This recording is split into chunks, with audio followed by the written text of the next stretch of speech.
Hello, boys and girls and Stingray parents. We are going to be working on solving percent word problems using equations. Very similar to using proportions, but I know that there's some people out there that are bigger fans of equations, so I'll show you the equation and we will have at it. And please get out your guided notes and the handouts that I gave you in class today. Let's get started. Okay, boys and girls and Stingray parents, I'm back. Let's take a look at solving percent word problems with equations. Now, this is very similar to solving percent word problems with proportions, but instead we're going to use this base equation. We know that any percent times a whole will give us a part of the whole, which will be in proportion to the percent.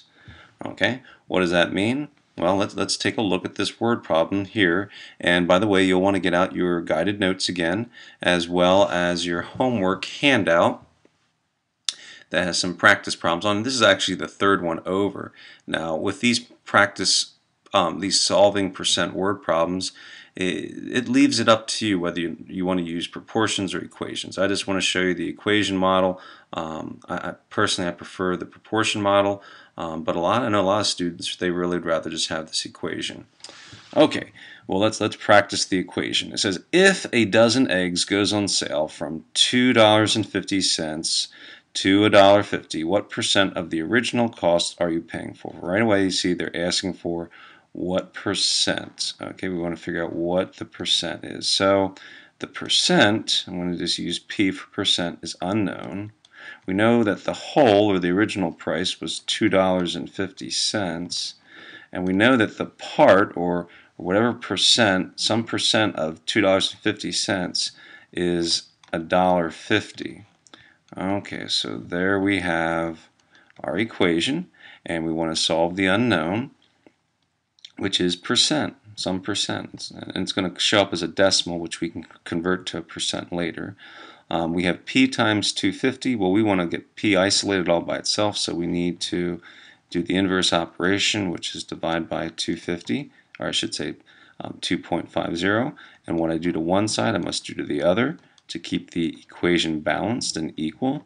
The 250 will cancel each other out, both the numerator and denominator. I can factor that away, and I'm left with the percent is going to be 1.5 divided by 2.5, and when you punch that into the calculator or do the long division, you're going to get 0.6. So the percent is 0.6, but 0.6 is a decimal. How do we change a decimal to a percent? We simply move the decimal point 2 places over to the right, and then add a percent sign, and that is 60%.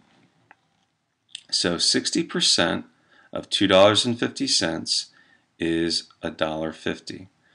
Okay, let's try the next problem. Now this is on your handouts. If you go to the third problem to the right, it says if 80% of the class, which was 20 students, okay, so 80% of the class is 20 students, turned their reports in on time, how many students altogether were in class? Okay, well they give us the percent right off the bat, 80%, and we want to know how many students were in the class altogether. That's the whole. That's what's missing. Okay, and they tell us that 80% of the whole class was 20 students. That's the part. So I need to do some division. First of all, I'm going to change this 80% to a decimal 0.8, and I'm going to change my whole to just a variable w is equal to 20.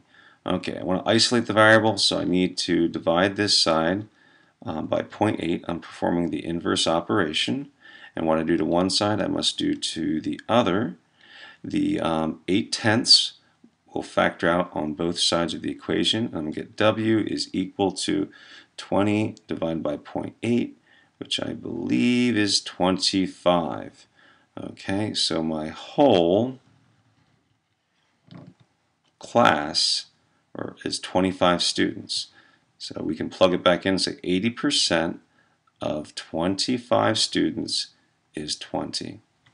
Okay, there you have it. Solving percent word problems using our base equation of percent times whole will equal a part. You try the rest of the problems on your own.